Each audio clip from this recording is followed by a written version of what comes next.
Good morning बच्चों। कक्षा 9 में कल मैं आप लोगों को एडवर्ब क्लास का प्रयोग करके कॉम्प्लेक्स सेंटेंस बनाने के नियम में 5 नियम कल पढ़ाया था। और उसके बाद आगे देखिए छठा नियम, यदि वाक्य के दोनों भाग में मैं गा की गे के प्रयोग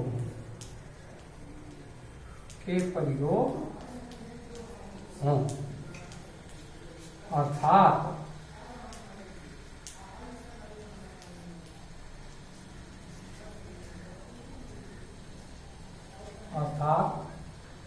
वाक्य में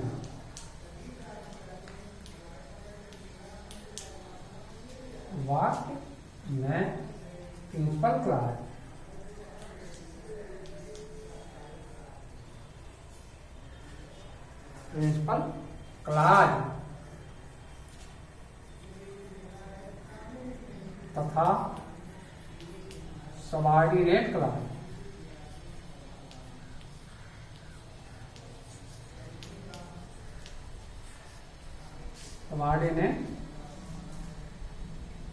क्लाज दोनों फ्यूचर टेंस में हूं। फ्यूचर टेंस में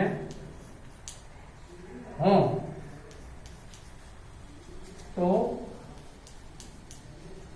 अनुवाद करते समय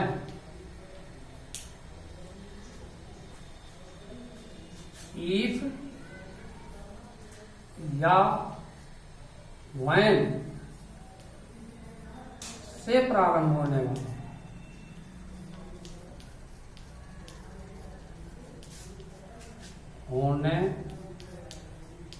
वाला क्लाज, इफ या व्हेन से प्रारंभ होने वाला क्लाज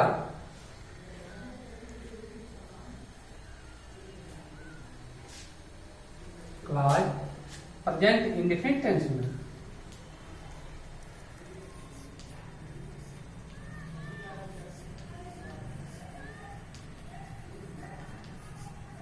प्रेजेंट इंडेफिनिट टेंस में तथा बाद वाला क्लाज तथा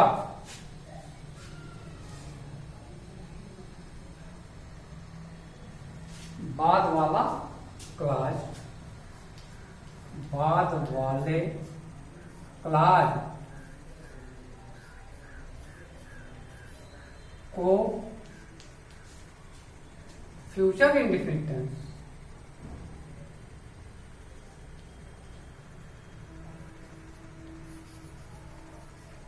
फ्यूचर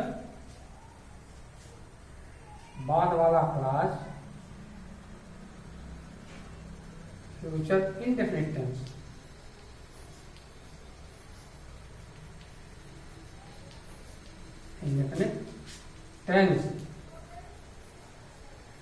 में लिखते हैं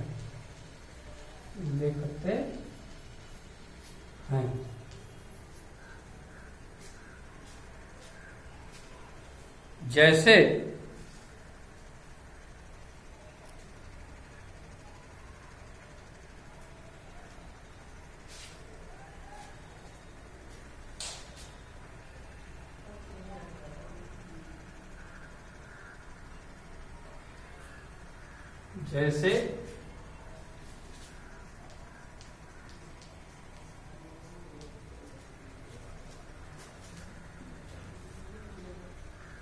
यदि तुम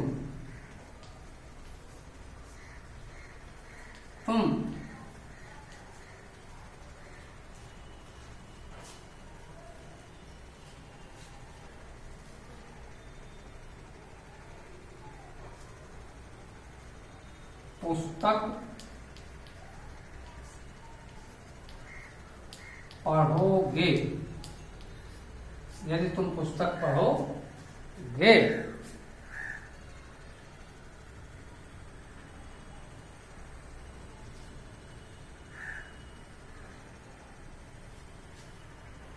यदि तुम पुस्तक पढ़ोगे तो तुम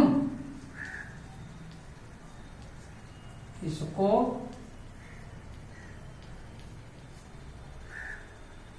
पसंद करोगे। यहां देखो, यहां भी गा आया है और यहां दोनों क्लास में गा भी गे आया हुआ है। तो ये नियम है, ये दोनों क्लास फ्यूचर टेंस में आए हुए हो, मतलब गा भी गे आए हुए हो, तो इफ वाला, इफ या व्हेन वाला क्लास प्रेजेंट इंडेफिनिट टेंस में लिखा जाता है तथा बाद वाला क्लास फ्यूचर इंडेफिनिट टेंस में। तो क्या होगा, if you read, if you read the book, if you read the book,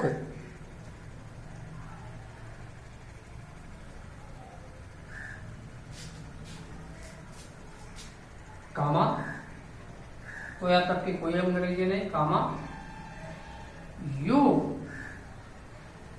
will like, L-I-K-E, like it, और फुल स्टॉप। देखो, इफ वाला क्लास किसमें, प्रेजेंट इंडेफिनिट टेंस में, और बाद वाला क्लास फ्यूचर इंडेफिनिट टेंस में लिखा गया। इसके बाद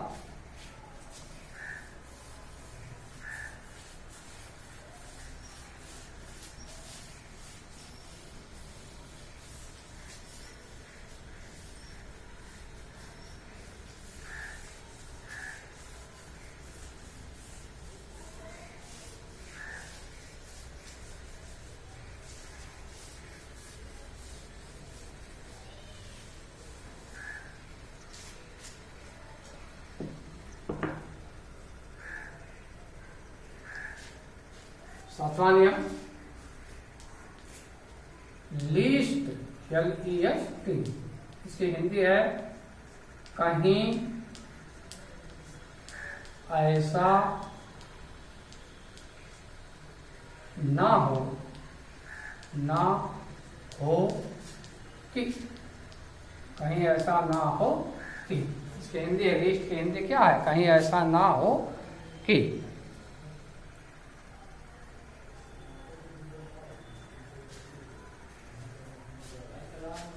के साथ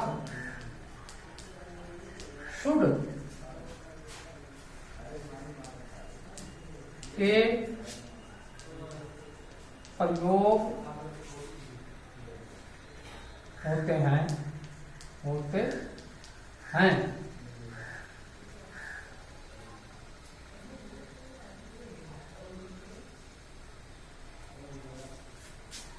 तथा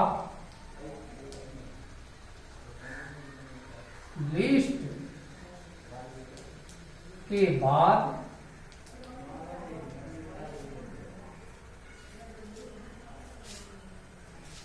कभी भी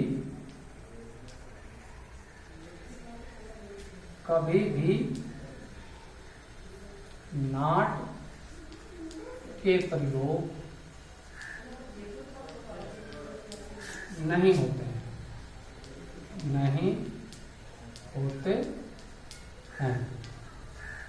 जैसे संभल कर चलो,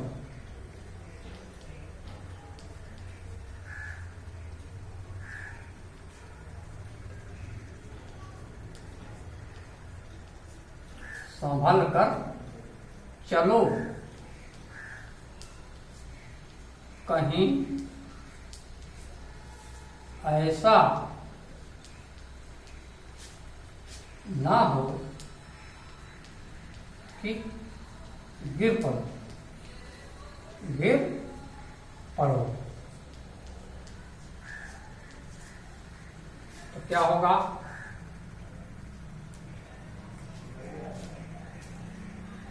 walk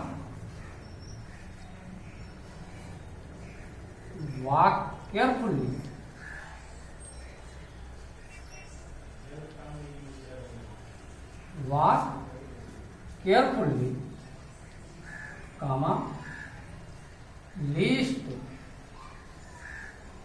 you should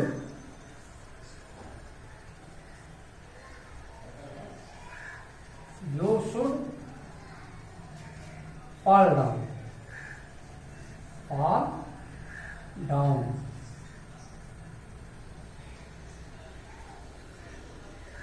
और ये full stop.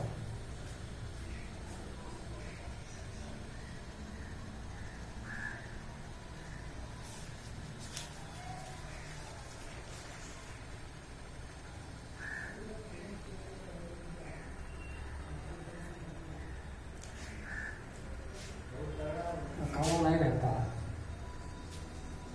Walk carefully least you should fall down, मतलब लीस्ट के साथ हमेशा देखो शुड का प्रयोग होता है, इसके साथ कभी भी नॉट का प्रयोग नहीं होता। ये है नियम।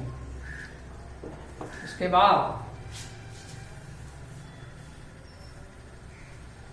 ये नियम नंबर 7 था।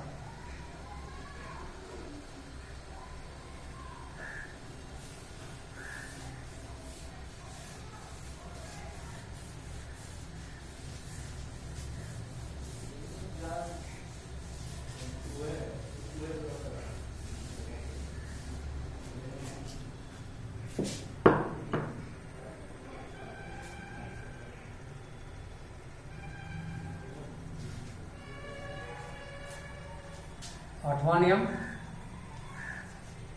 सो दैट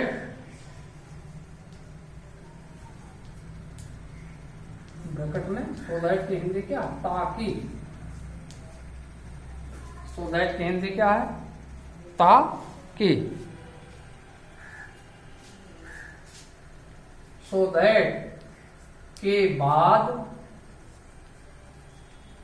आने वाले क्लास में आने वाले क्लास में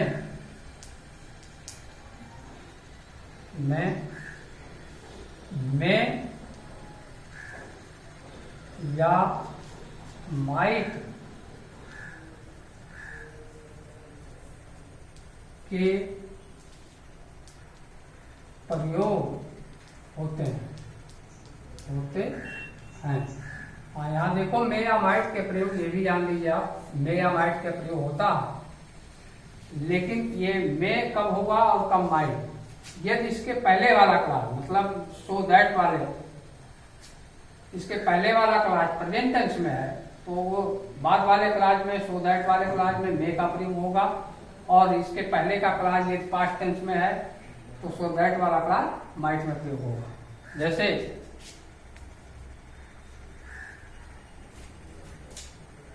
में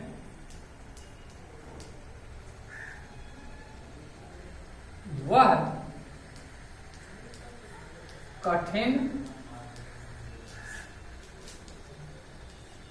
परिश्रम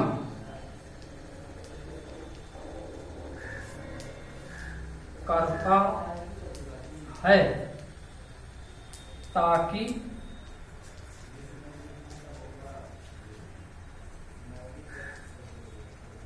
परीक्षा में पास हो सके।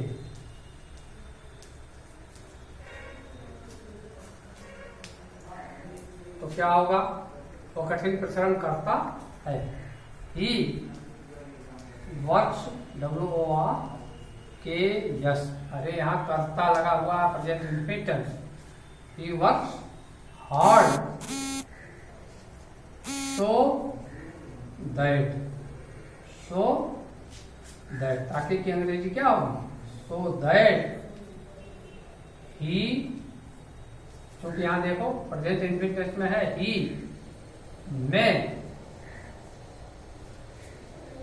he may pass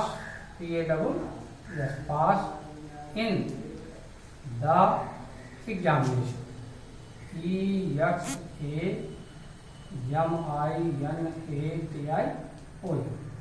examination. यहाँ देखिए अगर ताकि के बाद वाला पहले वाला क्लास अगर जो है ये किसमें है प्रेजेंट टेंस में है तो मे का प्रयोग, अगर पास्ट टेंस में है तो माइट का प्रयोग होता है।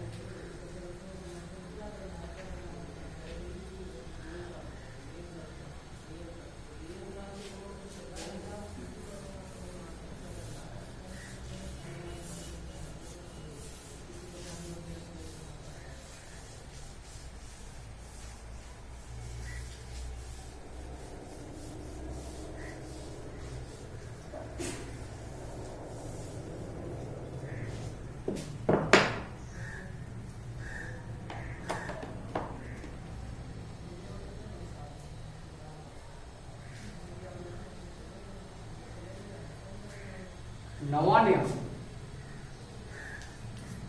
आफ्टर के बाद पास्ट परफेक्ट टेंस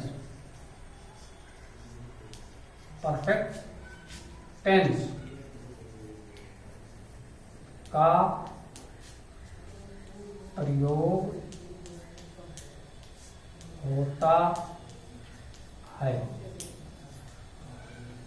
आफ्टर का प्रयोग अगर है तो उसके बाद हमेशा पास्ट परफेक्ट टेंस का प्रयोग होता है।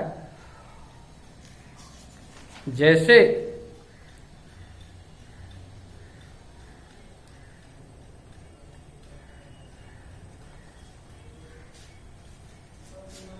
में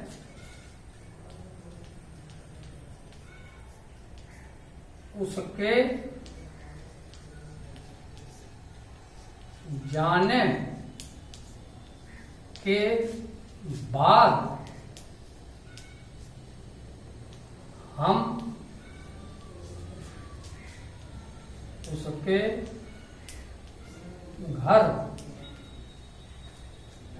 उसके घर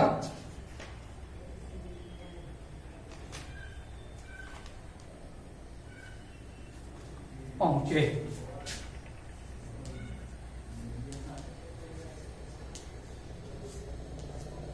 तो क्या होगा, अरे बाद या पश्चात लगा होगा तो वाक्य में जो कार्य बाद में समाप्त होता है वो प्रिंसिपल क्लॉज है, तो और जो कार्य पहले समाप्त होता है उसको सबऑर्डिनेट क्लॉज। तो कौन सा कार्य बाद में हो रहा है,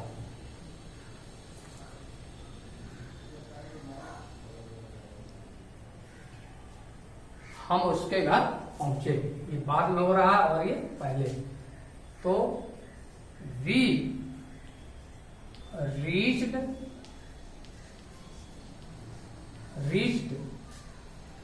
हिज हाउस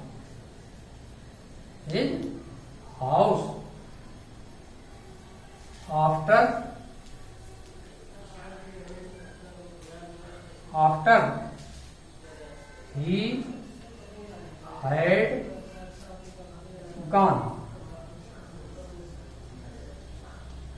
और ये फुल स्टॉप, मतलब आफ्टर के बाद हमेशा पास्ट परफेक्ट टेंस का प्रयोग होता है, कभी भी जो है अन्य टेंस का प्रयोग नहीं होता। इस प्रकार से जो है आपका कॉम्प्लेक्स सेंटेंस में एडवर्ब क्लॉज खत्म हो गया। और ये जान लीजिए कॉम्प्लेक्स सेंटेंस जो तीन प्रकार से बनते हैं, नाउन क्लॉज का प्रयोग करके, एडजेक्टिव क्लॉज का प्रयोग करके और एडवर्ब क्लॉज का। और आज ये कॉम्प्लेक्स सेंटेंस खत्म हो गया। अब आगे कल पढ़ाया जाएगा।